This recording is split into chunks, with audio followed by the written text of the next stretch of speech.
Obrigado, senhor presidente, senador Messias de Jesus, senhoras senadoras, senhores senadores, assessores, funcionários dessa casa,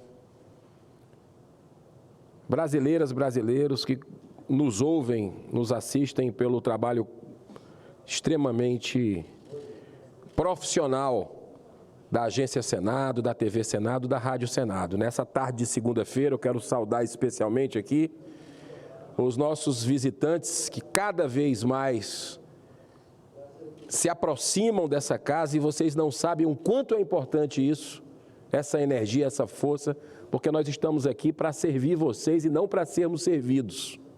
Essa lógica a gente precisa cada vez mais deixar clara e inverter na prática, não só no discurso. Então é muito importante essas visitas que têm se multiplicado cada vez mais. Grupos de todo o Brasil, crianças, adolescentes, adultos, senhores, senhoras, é impressionante.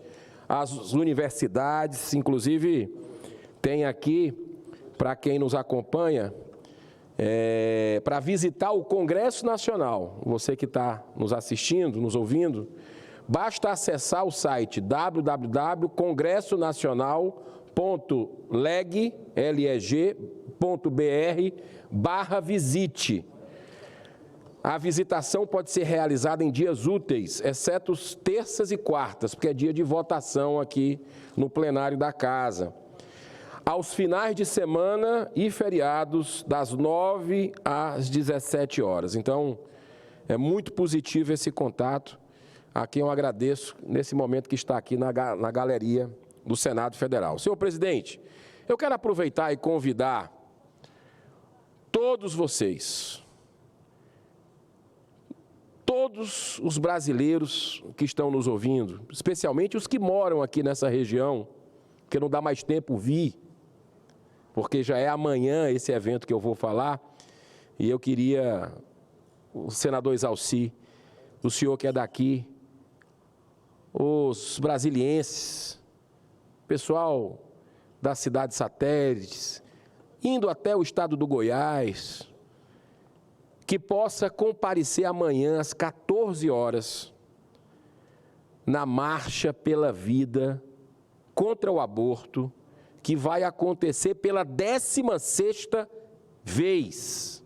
Esse evento, de forma sucessiva, foi realizado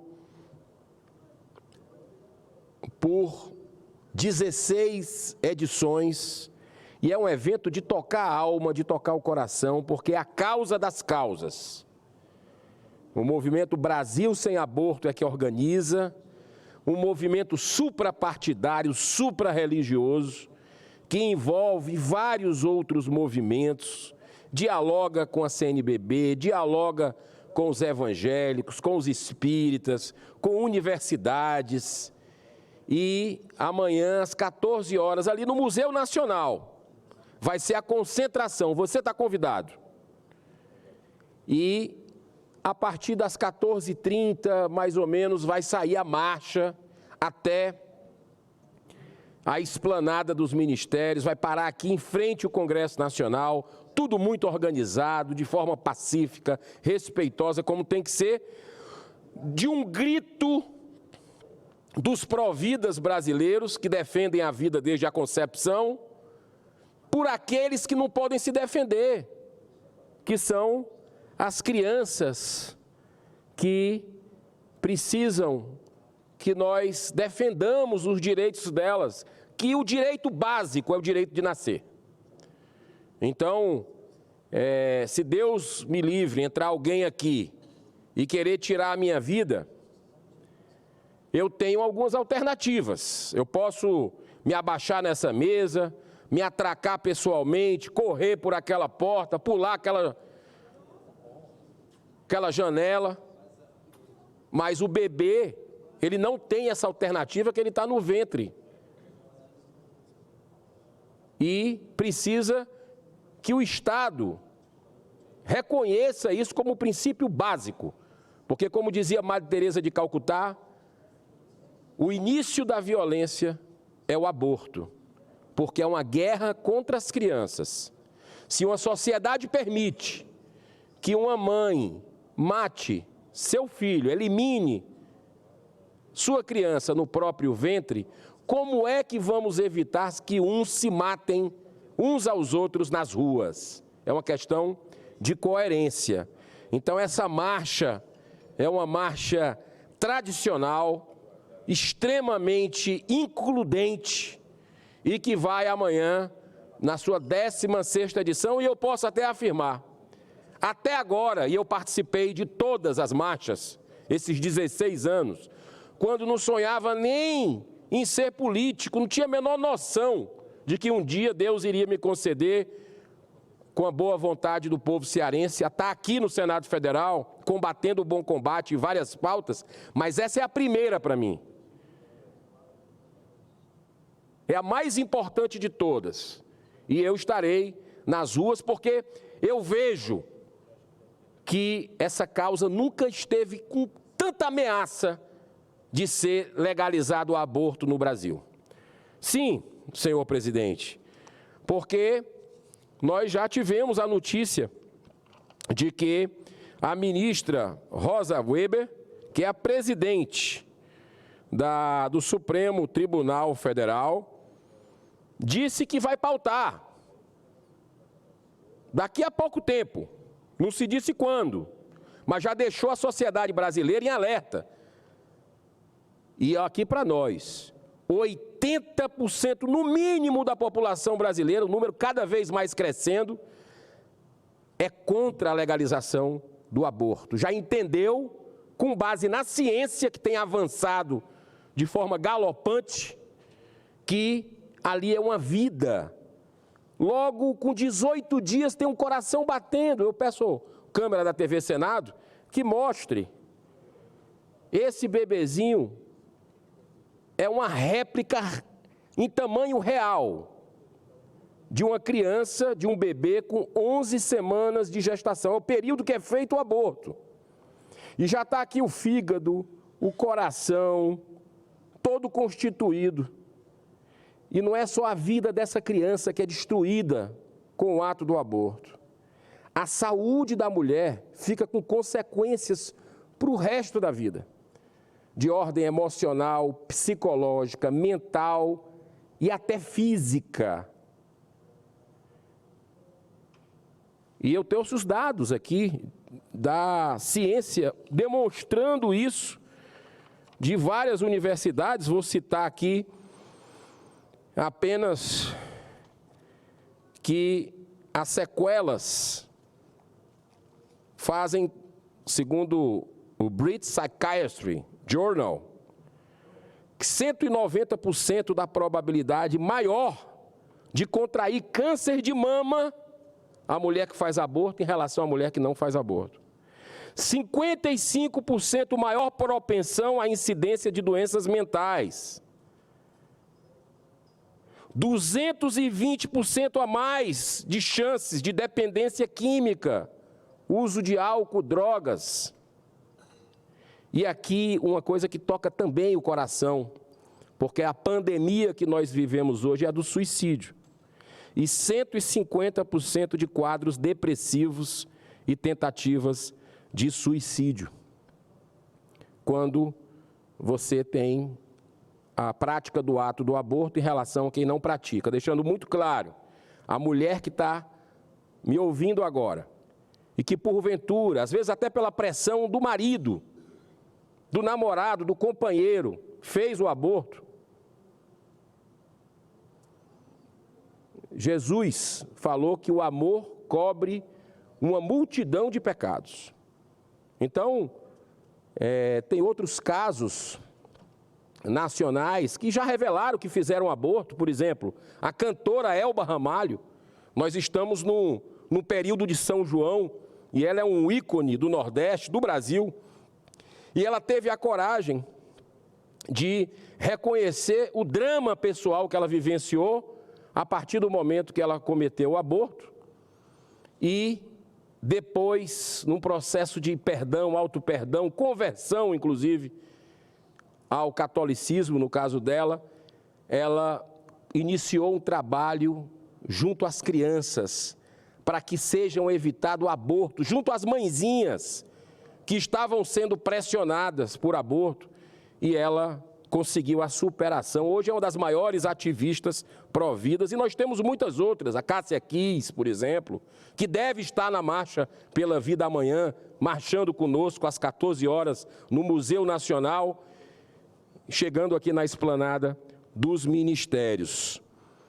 Senhor presidente, eu tomo a iniciativa de falar sobre esse tema, porque no dia 11 foi realizado em São Paulo, e eu tenho um respeito absoluto por todo tipo de manifestação, sou totalmente contra a censura, mas a gente viu o ministro dos Direitos Humanos, Silvio Almeida,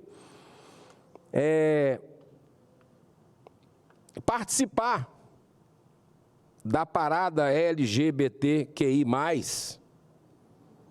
e, embora imagens chocantes de crianças segurando cartazes, faixas, dizendo crianças trans existem, não sei que tipo de consciência tem uma criança daquele tamanho, ou se é o pai induzindo a criança por algo que me parece isso, uma forçação de barra, né? Mas o que me chamou a atenção ali foi o ministro Silvio Almeida, representando o governo federal, defendendo o direito de existir dignamente e amar como e quem vocês quiserem. Sim, foi uma frase dele, entre aspas. Sem dúvida, ministro, muito justa a defesa de qualquer indivíduo, independente da sua escolha pessoal, sexual. É inaceitável qualquer tipo de preconceito, o senhor tem razão. E gravíssimo qualquer tipo de violência por essa escolha. Mas em nenhum momento, senhor ministro, no seu discurso, semana passada, o senhor fez referência à proteção de nossas crianças contra a doutrinação religiosa e nem o direito de existir também das crianças, de nascerem. No dia 27 de abril, senhor presidente, esse mesmo ministro participou de uma audiência pública na Comissão de Direitos Humanos do Senado. Quem não lembra do que aconteceu? Nesse dia, eu tentei, de forma educada e respeitosa, fazer a entrega de uma réplica em tamanho real, como essa que eu mostro aqui para o Brasil, quem está nos assistindo está vendo, desse bebê de 11 semanas de gestação. Mas a reação do ministro foi surpreendente. Não permitiu sequer que eu me aproximasse e se recusou terminantemente a receber aquele que é um símbolo mundial dos movimentos em defesa da vida desde a concepção contra o aborto. O ministro mostrou uma intolerância muito grande a um símbolo que representa ele como ministro. O mínimo que podia fazer era receber, mesmo se discordasse, que faz parte, a gente discordar do ponto de vista diferente, da democracia. Mas quem defende democracia e sabe do contexto nacional, o Brasil é a maior nação católica do mundo, a maior nação espírita do mundo, a segunda, já quase a primeira nação evangélica do mundo, todo mundo se dá bem e é pró-vida, é contra o aborto. O ministro virou as costas ali, não foi para mim não. Isso aí, a gente está aqui fazendo o nosso trabalho, o nosso dever, não sou senador, estou senador, representando o interesse do estado do Ceará, dos cearenses, que votaram em mim, me trouxeram para cá, e eu deixei claro que eu defendo a vida desde a concepção, mostrei na televisão, nas propagandas, o bebezinho, Entreguei já para diversas autoridades antes de chegar aqui, depois de chegar aqui, até em sabatina de ministro de Supremo.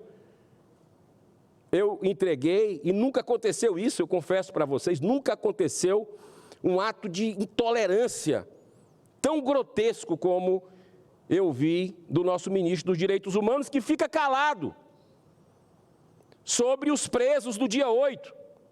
Pergunta se ele foi ver o que é que está acontecendo lá. Eu já fui na Papuda 2 vezes, na Colmeia 1, visitar os presos do dia 8, e deixei claro aqui que eu sou contra o vandalismo, a depredação. Quem errou, quem veio quebrar, tem que ser punido. Seja de direita, de esquerda, infiltrado, quem quer que seja, não justifica nunca a violência. Agora, espera aí, as pessoas merecem o mínimo de respeito do devido processo legal. Já começaram juntando crianças, idosos, que estavam orando, e levaram lá para uma ala, que ficaram sem banheiro, sem situação, sem saber para onde é que estavam indo. Os processos não estão individualizados. Eu vou fazer um discurso sobre isso aqui essa semana, porque eu visitei sexta-feira, agora, 3 dias atrás, Papuda e Colmeia, para conversar com as pessoas que estão detidas. Não se sabe, já estão há mais tempo do que o previsto em lei, era para estar respondendo em liberdade. Acontece isso com todo mundo.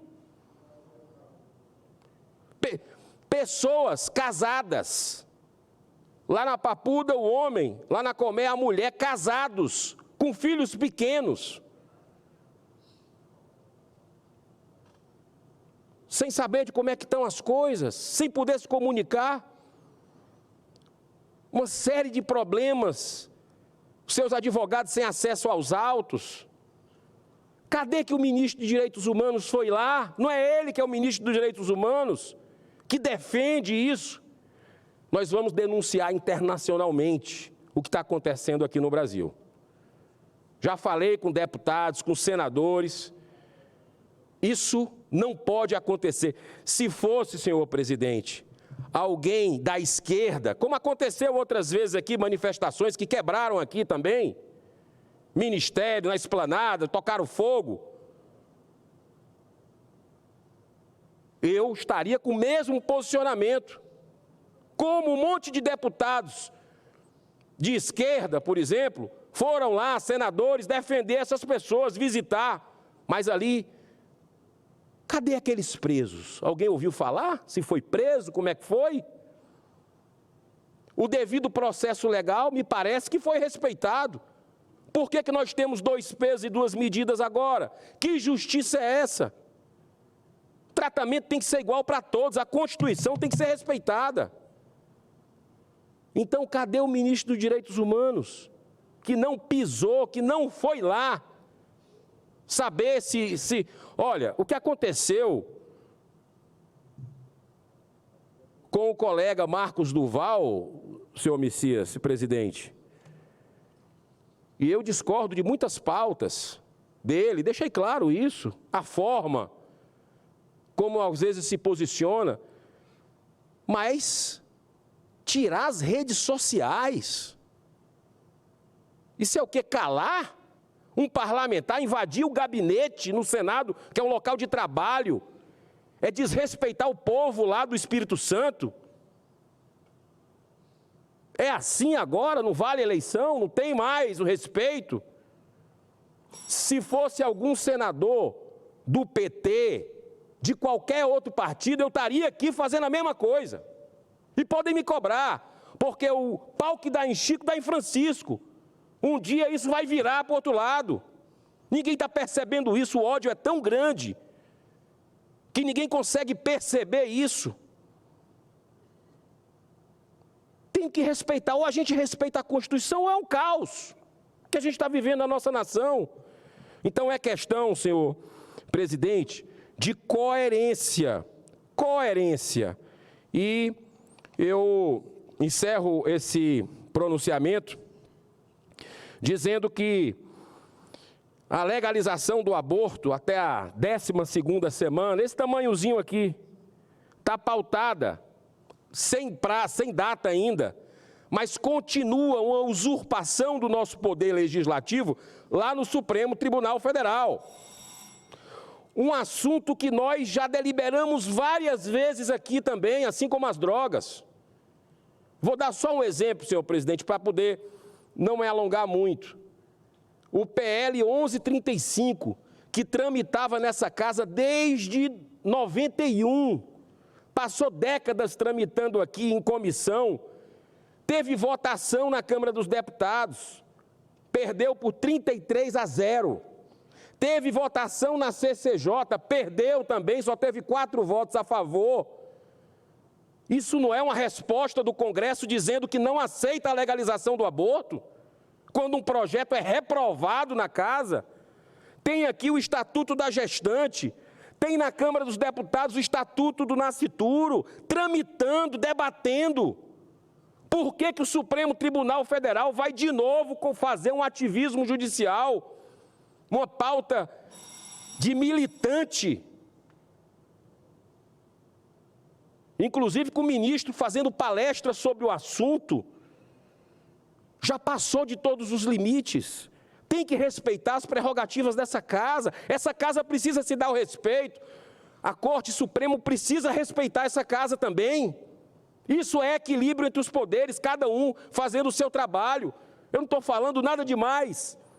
Apenas o que está na Constituição. Nós fomos eleitos para isso, diretamente pelo povo brasileiro, que foi lá que confiou no sistema democrático do Brasil. E o voto não vale nada? Está aí, senhor presidente, o marco do saneamento. Está aí o marco temporal. Por que que essa casa não faz o trabalho dela? O Supremo tem que se meter. Eu acho que o último minuto eu quero, senhor presidente, dizer que já deu. Basta. Essa DPF 442 no Supremo está lá desde 2017. O STF não tem que pautar isso, isso é dividir mais ainda o Brasil, que já está polarizado. Isso é dividir, o brasileiro é contra, e isso é prerrogativa de deputados e senadores. Então, graças a Deus, a ciência evolui a cada dia a favor da vida. Os Estados Unidos lá está voltando atrás, depois de 50 anos da legalização do aborto. Por quê? Porque a ciência mostra que tem um coração batendo com 18 dias da concepção, é um carocinho de arroz. Então, que a gente possa partir civilizatoriamente em defesa da vida, sempre, e não... E jamais, jamais caminhar para a defesa da morte. Que Deus abençoe essa nação, que já passou tanta gente aqui e continua, gente capacitada, gente trazida de forma democrática pelo povo brasileiro para representar os anseios do povo brasileiro. Você pode ter certeza. Aqui até da esquerda, do centro, eu conheço vários senadores de posicionamentos ideológicos distintos que são a favor da vida. Congresso Nacional é a favor da vida, contra o aborto, isso é claro. Vamos respeitar para que o Brasil tenha paz e não absolutamente que a gente tenha a cultura da morte entranhada. Muito obrigado, senhor presidente, pela tolerância. Senador